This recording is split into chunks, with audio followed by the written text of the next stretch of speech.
Dalam rangka mempererat tali silaturahmi hubungan dengan masyarakat, pemerintah Desa Padajaya menggelar pengajian rutin yang berlangsung di Aula Desa Padajaya, Kecamatan Jampang Kulon, Kabupaten Sukabumi. Kegiatan ini menjadi bagian dari program pembinaan rohani masyarakat yang telah berjalan secara konsisten. Dilakukan oleh pihak Pemdes dan tokoh agama secara rutin setiap bulannya.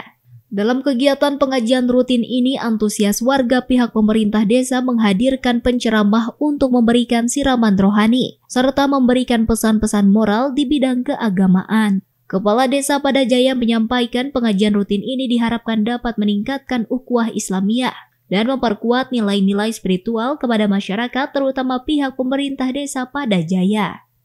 Untuk meningkatkan secara keagamaan sangat penting di alam muka bumi ini. Dari itu MUI Desa Padajaya bersama perangkat Desa Padajaya, para ulama, tokoh masyarakat juga, guru-guru, para ulama itu mengadakan pengajian rutinan bulanan.